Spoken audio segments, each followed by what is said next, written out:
iblis itu kekuasaannya itu di neraka.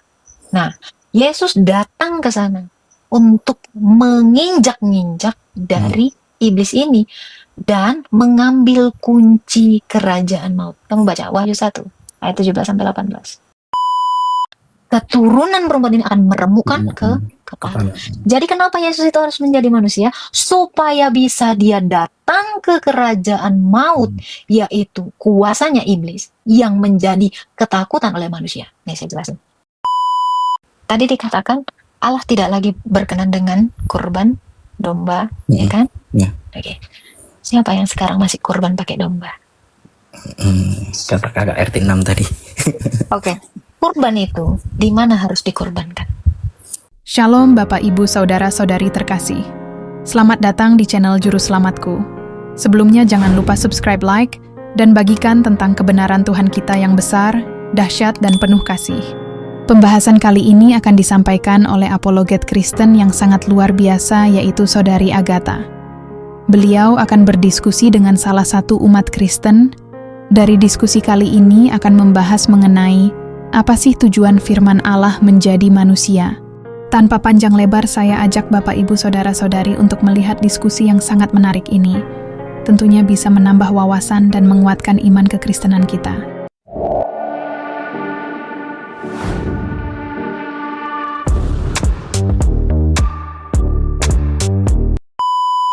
Halo Kak. Pagi Kak. Ya, Chan mau bertanya apa, Nak? Iya, mau tanya. Sebelumnya ini dulu ya, saya cerita dulu. Karena pernah teman saya itu tanya, ya gimana sih penjelasan Allah Tritunggal itu, Kak. Nah, ya saya jelaskan, ya Allah saya memiliki roh dan firman. Betul, gitu. betul. Ya, memiliki roh dan firman. Lalu kadang itu kalau saat itu teman saya itu juga mengkonfirmasi gitu loh. Kan saya tanyakan balik, apakah Tuhanmu tidak memiliki roh dan firman gitu? Mereka mengkonfirmasi, ya memiliki. Ya udah, berarti Tritunggal gitu kan. Apa yang kamu pikirkan itu Betul. sama gitu loh. Nah, Tapi tanya dulu, bentar Bang. Emang gimana? Tuhan mereka punya roh? Ada nggak dalamnya? Itu makanya. Tapi yang teman saya konfirmasi saat itu, katanya sih punya roh dan punya firman gitu loh. Ya. Ya udah Tritunggal dong. Nah, makanya. Nah itu. Tapi yang tetap mereka nggak bisa terima itu yang firman menjadi manusia. Itu sulit banget untuk mereka terima, karena nggak tahu ya kenapa. Habis gitu oke lah, kalau firman menjadi manusia gitu, anggap aja bisa lah, kata mereka gitu kan. Anggap aja bisa. Nah setelah itu larinya ke ini, Kak. Terus apa tujuan Tuhan itu menjadi manusia gitu loh? Firman itu menjadi manusia itu tujuannya apa? Nah, tujuannya ya saya jelaskan dengan yang saya ketahui aja ya, Kak ya. Ya untuk menembus dosa manusia. Saya jelaskan dengan analogi nih. Analogi ini saya dapat dari pendeta Ezra ya. Itu manusia berbuat dosa itu nggak bisa sama sekali ditebus dengan perbuatan baik manusia itu sendiri gitu loh. Karena analoginya seperti ini, saya pukulin satu orang nih, gebukin satu orang sampai babak belur nih. Dah, habis itu saya pergi, saya melakukan 10 perbuatan baik nih, membantu anak yatim, saya menolong ini segala macam. Nah, ketika orang yang saya pukuli tadi mengadu ke pengadilan, lalu saya disidang, apakah saya bisa menjawab, loh saya sudah membantu melakukan 10 perbuatan baik, apakah dengan saya menjawab itu saya dibebaskan dari kesalahan saya yang memukuli tadi? Kan enggak gitu loh. Nah, Enggak setara. iya. Nah, makanya itu kan dosa yang satu itu tadi tetap ada gitu loh. Nah, Betul. lalu ini Kak, pertanyaan saya ini apa ada Tujuan nggak firman jadi manusia. ayat yang menguatkan itu Kak Ada. gitu loh. Ada. Ibrani 2 ayat 14 sampai 15. Ibrani 2. Nanti saya jelaskan, bacalah. Bentar. Ibrani 2 ayat berapa Kak? 14 sampai 15. Oke. Ini saya baca ya Kak ya. Karena anak-anak itu adalah anak-anak dari darah dan daging, maka ia juga menjadi sama dengan mereka dan mendapat bagian dalam keadaan mereka, supaya oleh kematiannya ia memusnahkan dia, yaitu iblis yang berkuasa atas maut, dan supaya dengan jalan demikian ia membebaskan mereka yang seumur hidupnya berada dalam perhambaan oleh karena takut kepada maut. Apa yang bisa kamu ngerti? Kan kenapa firman jadi manusia? Supaya dia bisa mengalahkan iblis yang berkuasa atas maut. Oke. Kamu bisa baca di Yesaya 14 ayat 12 sampai 13.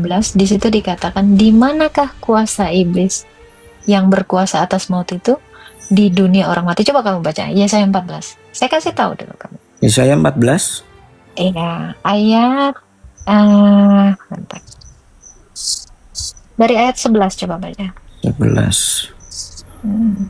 Ke dunia orang mati sudah diturunkan kemegahanmu, dan bunyi gambus-gambusmu, ulat-ulat dibentangkan sebagai. Ke dunia orang mati telah diturunkan kemegahanmu. Kuasanya itu di dunia orang mati. Makanya kenapa dia harus menjadi manusia? Supaya dia mati dan turun ke dunia orang mati. Nah, karena dunia orang mati sudah dikuasai oleh iblis. Iblis itu kekuasaannya itu di neraka. Nah, Yesus datang ke sana untuk menginjak-injak dari iblis ini dan mengambil kunci kerajaan maut. Kamu baca Wahyu 1 ayat 17 sampai 18. 1:17 sampai 18. Ketika aku melihat dia, tersungkurlah aku di depan kakinya sama seperti orang yang mati, tetapi ia meletakkan tangan kanannya di atasku, lalu berkata, "Jangan takut, aku adalah yang awal dan yang akhir, dan yang hidup. Aku telah mati, namun lihatlah, aku hidup sampai selama-lamanya, dan aku memegang segala kunci maut dan kerajaan maut." Oke. Di situ makanya dia mau ngapain ke dunia orang mati? Dia mau mengambil kunci kerajaan maut dengan cara apa? Mengalahkan iblis. Kamu baca Kejadian 3 ayat 15. Kejadian 3. 15. Ini kata Nabi Musa loh. Aku akan mengadakan permusuhan antara engkau dan perempuan ini, antara keturunanmu dan keturunannya. Keturunannya akan meremukkan kepalamu dan engkau akan meremukkan tumitnya. Nah, keturunan perempuan itu merujuk kepada Yesus. Apa katanya? Meremukkan ke kepala dari ular. Itu. Nah, di sana duduklah. Nih, kata Daud lagi, itu kata Musa, ya. Duduklah di sebelah kananmu sampai kubuat musuhmu menjadi tumpuan kakimu. Ayatnya ini ada di Mazmur 110 ayat 1. Coba kamu baca. Itu tadi kata Musa. Ini kata Daud. Mazmur 110 ayat 1. Oh, 110.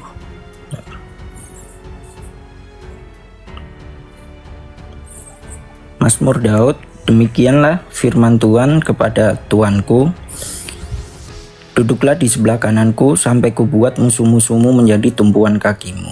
Nah, musuhnya Yesus itu adalah iblis tadi kan, yang tadinya adalah musuhnya manusia, kini dikalahkan oleh Yesus dan menjadi musuh Yesus. Diapakan katanya? Sampai ku buat musuh-musuhmu menjadi tumpuan kakimu. Itulah penggenapan atau paralel dari Kejadian 3 ayat 15. Jadi Yesus itu meretakkan kepalanya ular. Kamu tahu kuasanya ular di mana? Bisanya ular di mana? Sengatnya di mana? Di kepala. Kepala. Makanya Kejadian 3 ayat 15 tadi apa?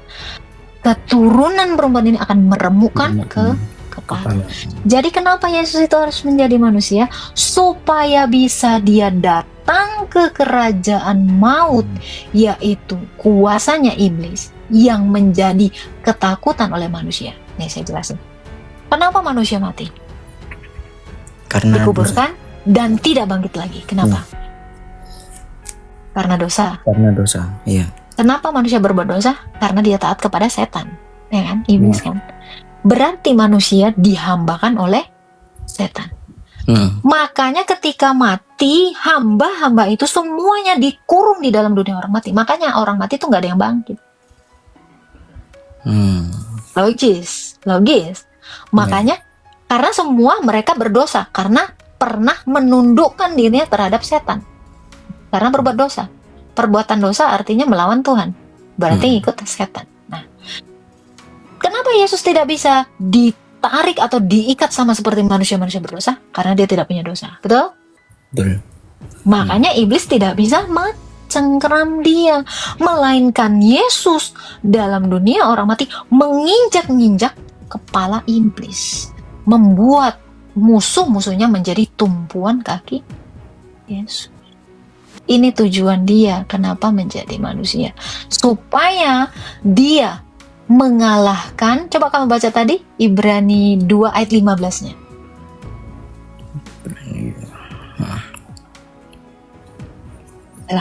Yang tadi.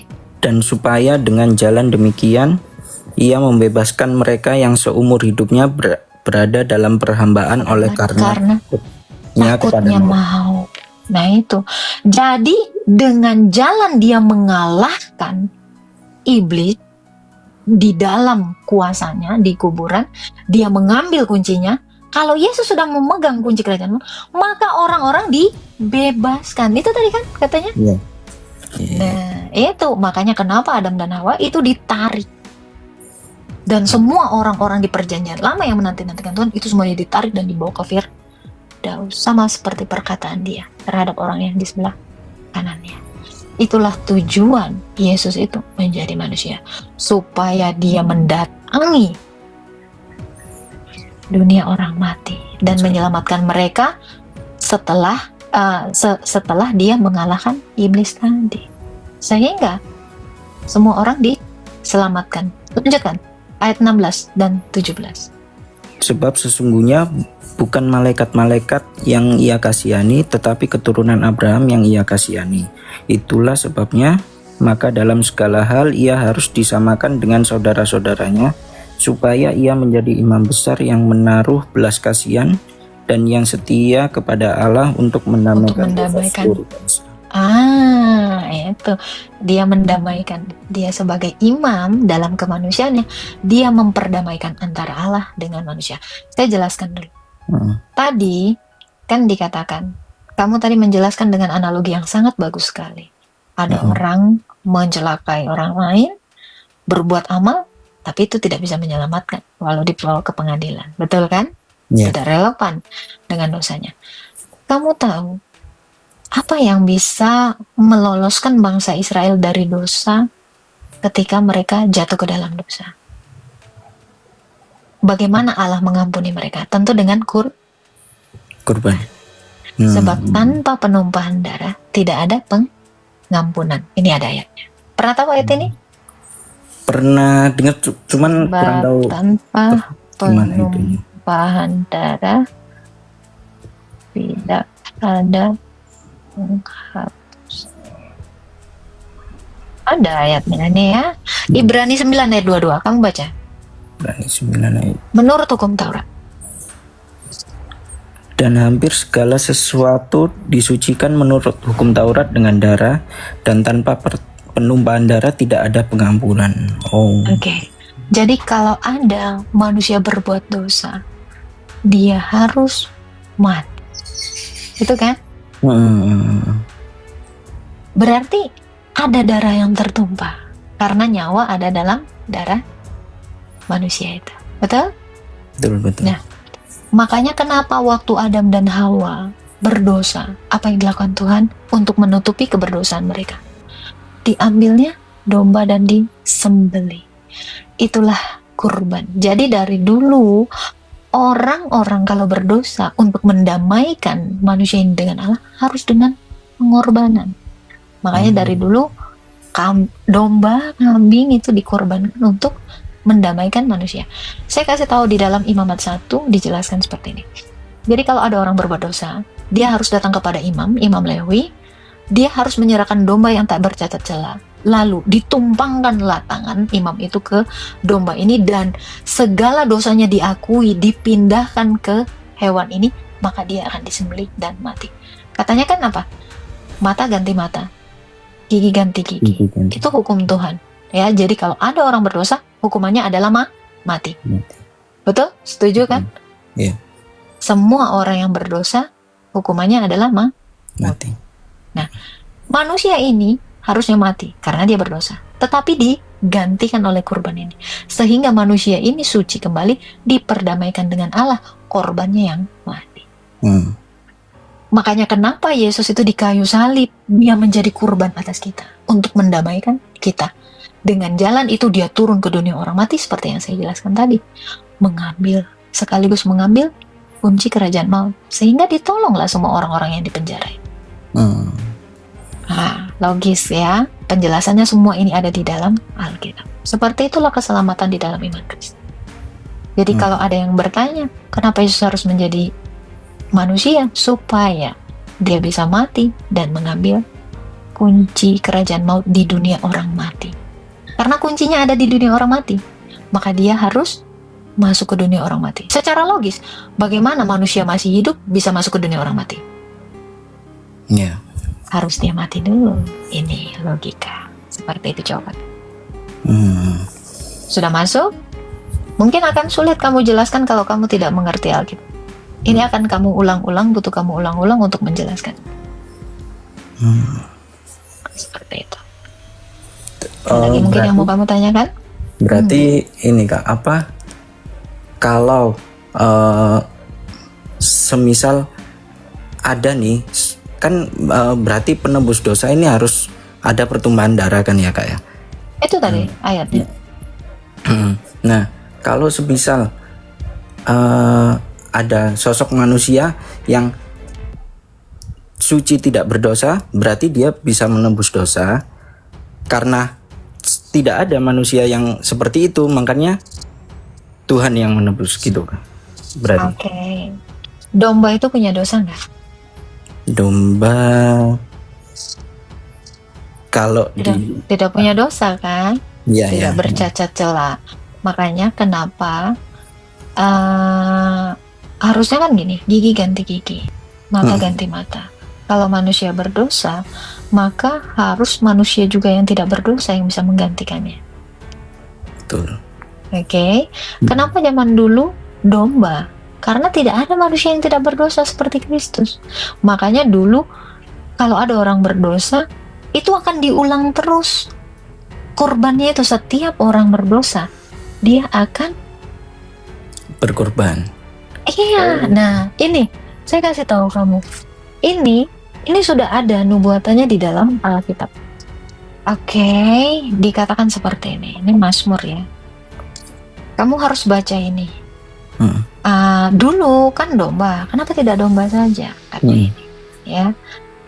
Kurban sembelihan tidak engkau kenan, melainkan menyediakan tubuh.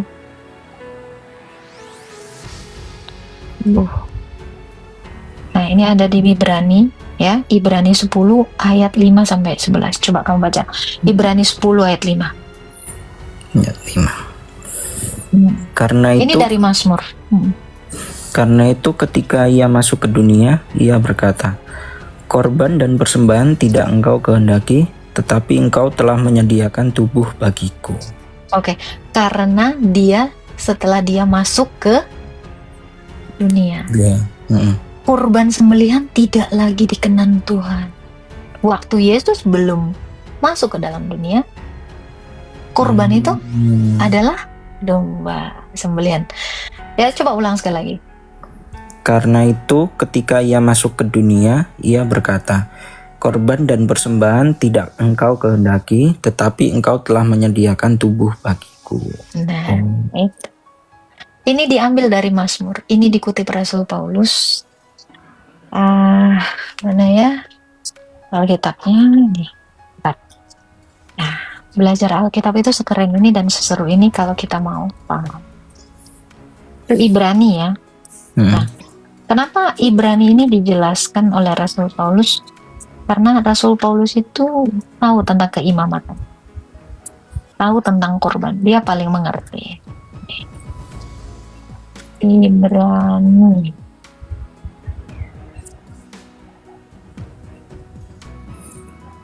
Ini dia ambil dari Mazmur. Ini kita lihat ya. Tadi Ibrani berapa, Bang? Ibrani 10 ayat 5. 10 ayat 5. Nah, kamu bisa lihat ini di dalam Mazmur 40 ayat 7. Ini adalah kutipan yang diambil Rasul Paulus dari Mazmur. Saya kasih tahu clue. Ibrani itu bicara tentang keimamatan. Dari ayat 1 sampai selesai, Rasul Paulus menjelaskan tentang keimamatan Yesus. Karena dia yang paling mengerti Taurat. Karena dia melakukan seluruh Taurat. Jadi ini tidak sembarangan. Jadi ketika Tuhan masuk ke dunia, dia tidak lagi berkenan terhadap domba. Tetapi dia menyediakan tubuh. Coba kamu baca. Mazmur 40 ayat 7. Engkau tidak berkenan kepada korban sembelian dan korban sajian, tetapi engkau telah membuka telingaku, korban bakaran dan korban penghapusan dosa tidak engkau. Nggak nyambung kan? Membuka telinga, korban bakaran, tahu nggak? Itu LAI mengambil terjemahan Masoretic Text. Ayat yang sebenarnya adalah Ibrani. Makanya kenapa orang Israel itu mengganti ayat Ibrani ini menjadi membuka telinga. Kenapa? Karena mereka tidak percaya korban itu adalah Yesus. Mereka menutupi nubuatan itu. Tetapi orang Kristen untungnya, saya punya Mazmur, ini Septuaginta. Ini LAI ngambilnya dari Masoretic Text yang dia ambil dari kitab Vulgata, diterjemahkan ke bahasa Ibrani dan dirubah untuk menutupi nubuatan Yesus sebagai kurban persembahan. Dialah Mesias yang dijanjikan. Makanya dikatakan menyediakan telinga kan? Iya. Padahal kata Rasul Paulus apa? Menyediakan tubuh. Tapi orang-orang yang mau menutupi nubuatan tentang Yesus ini menggantinya membuka telinga.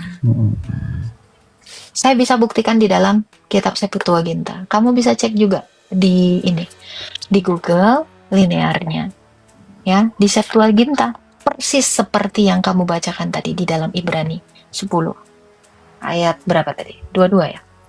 Ayat 5. Ayat 5 tadi. Nah, itu.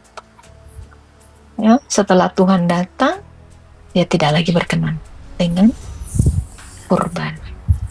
Sekeren itu Alkitab menjelaskan. Ya. Berarti ini ya kayak kalau yang dulu saat masih kurban dengan domba itu harus diulang terus ya ketika ada perbuatan dosa. Saat Yesus yang sudah datang itu long last gitu ya, berarti ya dia selamanya. Ini saya kasih tahu.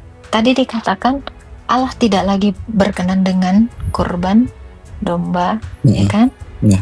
Oke. Siapa yang sekarang masih kurban pakai domba?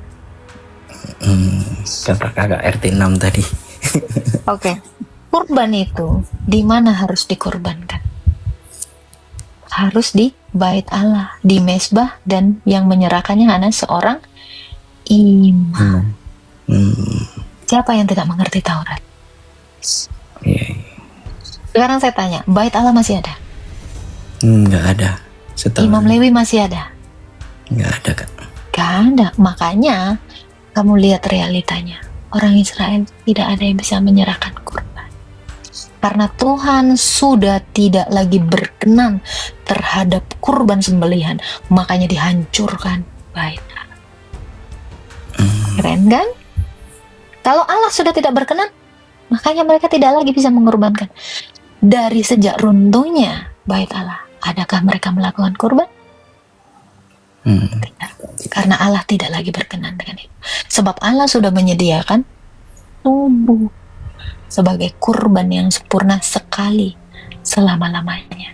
Dan makanya kenapa orang Kristen kalau berdosa, dia akan menyerahkan darah dan tubuh Kristus sebagai kurban kita. 1 Korintus 11 ayat 23. Silakan baca. Sebab apa yang telah kuteruskan kepadamu telah aku terima dari Tuhan, yaitu bahwa Tuhan Yesus pada malam waktu ia diserahkan mengambil roti, dan sesudah itu ia mengucap syukur atasnya, ia memecah-mecahkannya dan berkata, inilah tubuhku yang diserahkan bagi kamu, perbuatlah ini menjadi peringatan akan aku. Lanjut. Demikian juga ia mengambil cawan sesudah makan, ia berkata, cawan ini adalah perjanjian baru yang dimateraikan oleh darahku. Perbuatlah ini setiap kali kamu meminumnya menjadi peringatan akan aku. Lanjut. Sebab setiap kali kamu makan roti ini dan minum cawan ini, kamu memberitakan kematian Tuhan sampai ia datang. Jadi barang siapa dengan cara yang tidak layak makan roti atau minum cawan Tuhan, ia berdosa terhadap tubuh dan darah Tuhan. Kata Rasul Paulus, aku meneruskan ini dari Tuhan. Apa kata Tuhan? Waktu malam perjamuan dia mengatakan, dia mengambil cawan yang berisi anggur, dia katakan ini darahku. Dia mengambil roti mengatakan inilah tubuhku. Lakukan ini sebagai peringatan akan aku. Lakukan ini sebagai kurban. Jadi orang Kristen kalau berdosa dia akan perjamuan kudus, karena itulah kurban. Karena Yesus mati sekali untuk selama-lamanya, dan itu akan kita terus lakukan dalam bentuk perjamuan kudus, yaitu roti dan anggur. Itulah perjanjian baru. Karena itu adalah darah dan tubuh Kristus.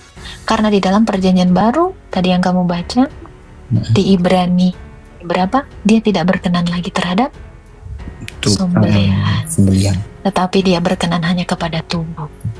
Maka jika kamu berdosa, datanglah kepada Tuhan dengan membawa perjamuan kudus. Itulah kurban yang sempurna.